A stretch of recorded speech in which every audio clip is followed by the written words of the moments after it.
Assalamualaikum warahmatullahi wabarakatuh. Perkenalkan, nama saya Jenny Intan Persari dari kelas 11 IPA 4. Perkenalkan, nama saya Damar Hadi Septiansa dari kelas 12 MIPA 4. Nama saya Damar Kasatria dari kelas 12 MIPA 4. Assalamualaikum warahmatullahi wabarakatuh. Perkenalkan, nama saya Eliada Nugraria Santa dari kelas 12 MIPA 4. Assalamualaikum warahmatullahi wabarakatuh. Nama saya Hafiz Sani, kelas 12 MIPA 4. Perkenalkan, nama saya Lim Ridho Utomo dari kelas 12 MIPA 4 dengan nomor absen 12. Bab 1. Latar belakang. Kacang hijau atau Phaceolus radiatus L merupakan tanaman palawija yang memiliki peranan penting dalam memenuhi kebutuhan gizi masyarakat di Indonesia. Kacang hijau menjadi produk paling penting dalam golongan kacang-kacangan setelah kedelai dan kacang tanah. Kacang hijau dapat dimanfaatkan sebagai bahan pangan dan bahan pakan ternak. Oleh karena itu, peningkatan produksi kacang hijau harus diupayakan secara maksimal. Pertumbuhan adalah proses fisiologis yang ditandai dengan bertambahnya jumlah sel dan bertambahnya volume sel yang bersifat irreversible, tidak dapat mengecil kembali. Sedangkan perkembangan adalah proses menuju tercapainya kedewasaan yang tidak dapat diukur. Pertumbuhan dalam suatu perkecambahan biji dapat langsung diukur apabila tunasnya sudah keluar dan tumbuh. Sama halnya dengan pertumbuhan, perkembangan juga dapat dilihat dari tunas atau awal. Hanya saja tidak diukur, melainkan melihat apa saja struktur tubuh kecambah yang mulai ada dari awal sampai tunas. Seperti pada awalnya, berkembangnya batang, akar, dan sebagainya pada tumbuhan bersel satu. Terjadi penambahan besar sel, sedangkan pada tumbuhan multiseluler terjadi pembesaran sel maupun penambahan ukuran sel. Pada proses perkecambahan ada dua tipe perkecambahan. Pertama, epigael, yaitu perkecambahan di mana kotiledon berada di atas tanah, dan yang kedua, hipogael, yaitu kotiledon tetap berada di tanah. Perkembangan adalah proses pada tubuh untuk mencapai kedewasaan atau matuaritas. Matuaritas tidak dapat diukur secara kuantitatif, namun bisa dilihat dari ciri-cirinya. Faktor-faktor yang memengaruhi tumbuhan dan perkembangan pada tumbuhan ada dua, yaitu faktor eksternal dan faktor internal. Faktor eksternal adalah faktor yang memengaruhi pertumbuhan dan perkembangan dari luar, meliputi nutrisi, suhu, cahaya, air, kelembapan, oksigen, dan lain-lain. Faktor internal adalah faktor dari dalam, meliputi gen dan hormon. Media tanam merupakan tempat di mana tanaman atau biji dapat tumbuh dan berkembang di dalamnya. Contohnya seperti air, kapas, kompos, dan sejenis lainnya. Saat ini di kehidupan sehari-hari atau dalam perkebunan, tanah selalu menjadi media tanam bagi benih yang akan ditanam. Jadi pada percobaan kali ini kita akan menggunakan tanah dan juga kapas sebagai media tanam pertumbuhan yang terjadi pada tanaman. Dalam hal ini dapat terlihat bahwa kegunaan antara berbagai media tanam itu berbeda-beda. Tidak hanya kegunaannya saja, tapi pengaruhnya terhadap perkecambahan suatu biji. Pengaruh tersebut dapat disebabkan karena setiap media tanam mengandung unsur-unsur dan struktur yang berbeda-beda. Hal ini menjadi latar belakang penelitian ini yang dilakukan pada biji kacang hijau, sehingga dapat dimengerti apa pengaruh media tanam terhadap perkecambahan biji tersebut. Rumusan masalah. Berdasarkan latar belakang tadi, maka timbul rumusan masalah sebagai berikut. 1. Adakah pengaruh media tanam terhadap pertumbuhan dan perkembangan kacang hijau? Bagaimanakah pengaruh media tanam terhadap pertumbuhan tanaman kacang hijau? 3. Bagaimanakah pengaruh media tanam pasir terhadap pertumbuhan tanaman kacang hijau? Lalu hipotesis. Hipotesis berisi tanaman kacang hijau tidak dapat tumbuh maksimum pada media tanah, namun dapat tumbuh dengan baik pada media kapas. Tujuan pembahasan mengenai praktikum ini adalah untuk mengetahui pengaruh bermacam-macam media tanam dan media pasir terhadap pertumbuhan tanaman kacang hijau. Selain itu, praktikum ini kita dapat mengetahui pada medium apakah tanaman kacang hijau dapat tumbuh dengan maksimal dan tidak dapat tumbuh dengan maksimal.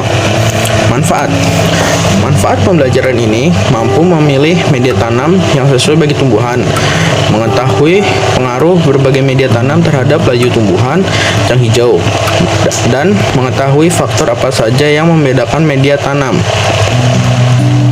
Tinjauan pustaka. Tinjauan pustaka, dasar teori yang kami gunakan adalah teori total potensi yang ditulis oleh Spendian dan sekawan yang menyatakan bahwa teori total potensi adalah bagian tanaman yang hidup mempunyai total potensi kalau dibudidayakan dalam media yang sesuai akan dapat tumbuh dan berkembang menjadi tanaman yang sempurna.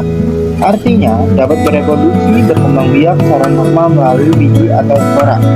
Berdasarkan letak kotiledon, pada saat berkecambah dikenal dua macam tipe perkecambahan, yaitu A. Perkecambahan epigea merupakan pertumbuhan memanjang dan hipokotil yang menyebabkan peluma kotiledon terdorong ke permukaan tanah. Perkecambahan hipogea merupakan pertumbuhan memanjang dan epikotil yang menyebabkan peluma keluar menembus kulit biji dan muncul di atas tanah, tetapi kotiledon tetap berada di dalam tanah. Teori mengenai media tanam. Dalam media tanam atau tumbuhan tanah memiliki peran yang penting di bidang pertanian maupun perkebunan. Sifat fisik tanah dan terkandung dalam tanah dan menyebabkan tanah sering dipakai sebagai media tanam. 2.1 Banyak media tanam yang bisa dipilih untuk tanaman.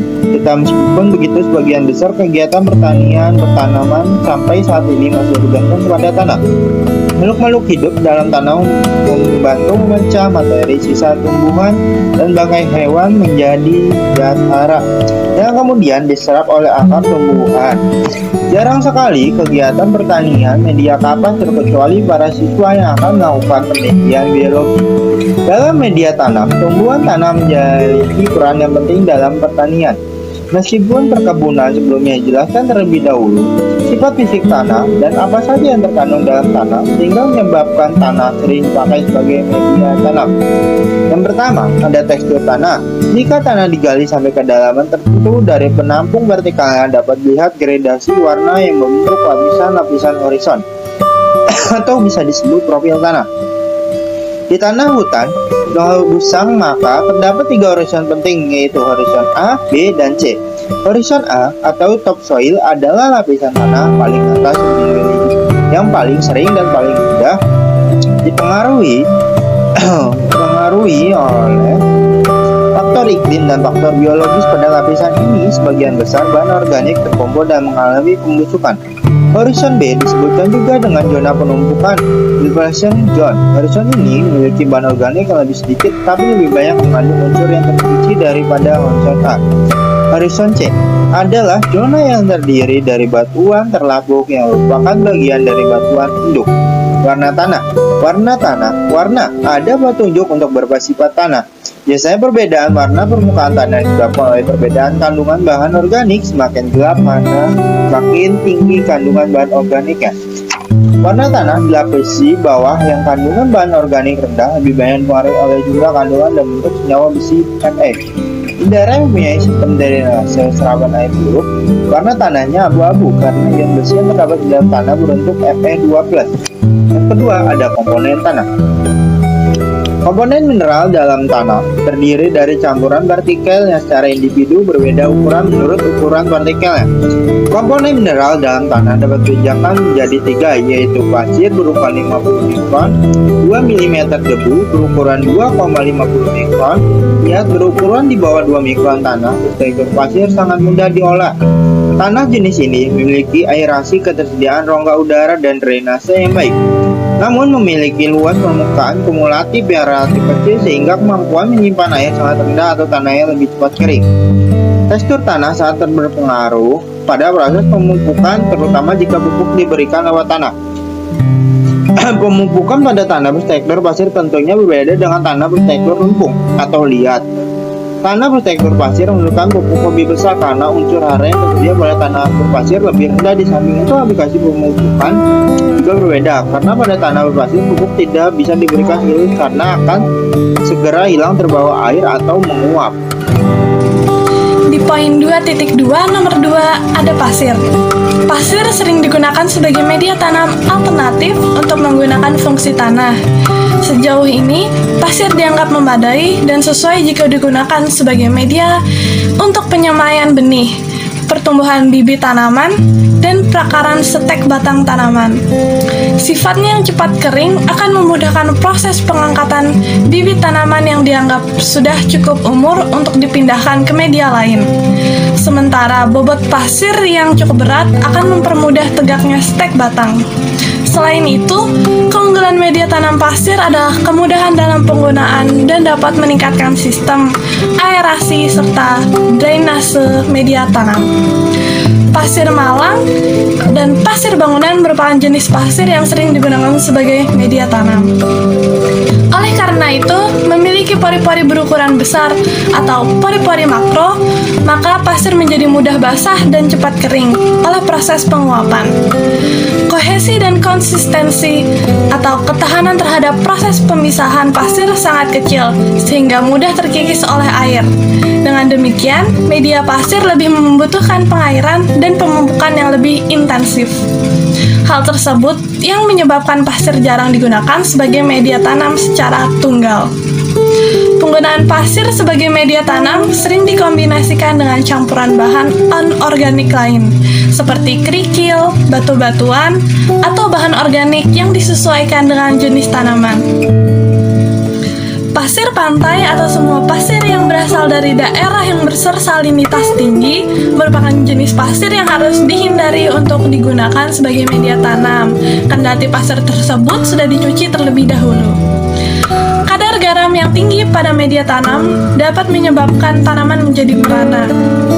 Selain itu, organ-organ tanaman seperti akar dan daun juga memperlihatkan gejala terbakar yang selanjutnya mengakibatkan kematian jaringan atau yang disebut nekrosis.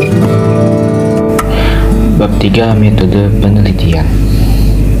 Lokasi penelitiannya Jalan Kolonel Edioso, Blok B1, nomor 11, RT 4, RW 5, Perumahan Nirwana Golden Park, Pakansari, Cibinong, Bogor. Waktu penelitiannya Rabu 28 Juli sampai Rabu 4 Agustus 2021. Metode pengumpulan data ini kami lakukan dengan percobaan agar mendapatkan hasil akurat dengan jadwal penelitian dalam waktu 1 minggu. Alat dan bahannya itu berupa tanah, pasir, air, 3 biji kacang hijau, 2 botol atau gelas plastik bekas, paku, penggaris. Langkah kerjanya itu menyiapkan 3 gelas aqua kosong, masing-masing diberi nama dengan label. Beri lubang pada kedua botol atau gelas plastik bekas untuk jalan keluar air. Masukkan media tanam, tanah, dan pasir pada botol atau gelas tersebut. Masukkan 3 biji kacang hijau ke dalam botol atau gelas yang sudah dimasukkan media tanam. Beri air secukupnya kepada masing-masing botol atau gelas tersebut paling tidak 1 hari. Membasahi masing-masing media pada masing-masing gelas dengan air secukupnya. Amati dan catat pertumbuhan dan perkembangan yang terjadi pada biji kacang hijau. Di bab keempat ada hasil penelitian. Dengan variabel yang dilibatkan dalam penelitian ini ada 3, yaitu ada variabel bebas, yaitu media tanam untuk perkecambahan biji kacang hijau. Yang kedua ada variabel terikat, yaitu kecepatan pertumbuhan batang dan jumlah daun pada tumbuhan kacang hijau. Yang ketiga ada variabel kontrol, yaitu tanaman kacang hijau, sinar matahari, suhu, penyiraman air, dan sebagainya. Dan selanjutnya ada pengujian hipotesis. Penelitian mengenai pengaruh media tanam terhadap suatu perkecambahan ini dapat diketahui bahwa daya intermolekul dan tekstur setiap media tanam berbeda. Hal itulah yang membuat pengaruh terhadap perkecambahan. Jadi, rumusan hipotesis diterima karena sesuai dengan hasil penelitian. Hipotesis mengatakan bahwa berbagai media tanam dapat berpengaruh terhadap kehidupan perkecambahan kacang hijau. Pada contohnya, lainnya siswa dan insinyur pertanian. Kebanyakan siswa memilih kapas sebagai media tanam untuk penelitian. Dan sedangkan insinyur pertanian mementingkan tanah dalam pertanian. Hal ini membuktikan bahwa terdapat perbedaan antara media tanam tanah dan kapas yang mempengaruhi perkecambahan biji kacang hijau. Dan data pengamatan di sini ada 3 buah biji kacang hijau di setiap media tanamnya. Yang di hari pertama media tanah dan media pasir belum ada yang tumbuh sama sekali.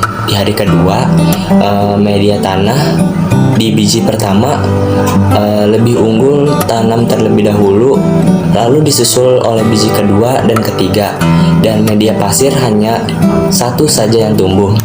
Dan di hari ketiga media tanah semakin tumbuh lebih tinggi, yaitu di biji pertama ada 2,6 cm, biji kedua ada 1,6 cm, biji ketiga ada 1,1 cm, dan media pasir diikuti oleh biji kedua yaitu dengan 0,8 cm, dan biji ketiga belum tumbuh sama sekali.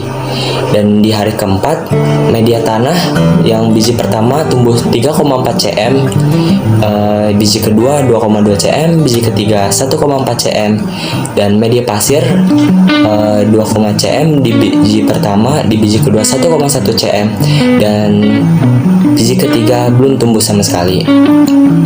Nah, di sini terlihat media tanah lebih unggul tumbuh dibandingkan media pasir. Pembahasan media tanam yang akan digunakan harus disesuaikan dengan jenis tanaman yang ingin ditanam. Secara umum, media tanam harus dapat menjaga kelembapan di daerah sekitar akar, menyediakan cukup udara, dan dapat menahan ketersediaan unsur haranya. Pada jenis tumbuhan kacang hijau juga terdapat beberapa faktor penunjang, salah satunya yaitu media tanam dan unsur hara yang terkandung di dalamnya. Media kedua faktor tersebut kita dapat mengetahui skala pertumbuhan dari kedua faktor tersebut. Setiap media tanam yang berbeda pasti selalu memberikan pengaruh yang berbeda terhadap perkecambahan, karena setiap media tanam pasti memiliki daya intermolekul, tekstur, unsur, dan yang lainnya. Pertumbuhan dan perkembangan paling cepat terdapat pada media tanam tanah. Pertumbuhan yang cepat dan mempengaruhi keadaan tanaman yang terlihat dari kondisi dan batangnya, berbanding terbalik dengan perkecambahan kacang hijau pada. Berdasarkan hasil pengamatan dan pembahasan, kami menyimpulkan bahwa proses pertumbuhan dan perkembangan tanaman kacang hijau dimulai dengan tumbuhnya akar, batang, baru kemudian daun. Proses tersebut memerlukan waktu yang berbeda. Oleh sebab itu, akar tumbuh lebih panjang dibanding batang ataupun daun. Kecepatan pertumbuhan dan perkembangan yang demikian itu dipengaruhi oleh media tanam. Berdasarkan kecepatan pertumbuhan dan perkembangan tanaman kacang hijau dapat diurutkan dari yang tercepat, yaitu pada media tanam pasir dan tanah. Tanah merupakan medium yang paling baik untuk kecepatan pertumbuhan daripada pasir. Keadaan tanaman kacang hijau pada pasir tidak sebaik tanaman yang terdapat dalam tanah humus. Baiknya, keadaan tanaman kacang hijau yang terdapat dalam tanah humus disebabkan oleh karena tanah humus kaya akan unsur hara. Menurut saran kami, setelah melakukan penelitian ini, perlu diadakan penelitian ulang untuk lebih memperkuat hasil penelitian. Sebaiknya faktor eksternal dan internal yang mempengaruhi pertumbuhan dan perkembangan pada tanaman juga harus diperhatikan. Contohnya seperti matahari, suhu, atau pupuk tanaman yang kita berikan. Penanaman kacang hijau sebaiknya tetap dalam keadaan tanah yang subur. Berdasarkan dari hasil uji coba, laporan penelitian, serta presentasi kami hari ini, kami juga menambahkan dari beberapa sumber seperti Wisuyantari 2012 serta Cahyono 2008 tentang kacang hijau, yaitu teknik budidaya dan analisis usaha tani, aneka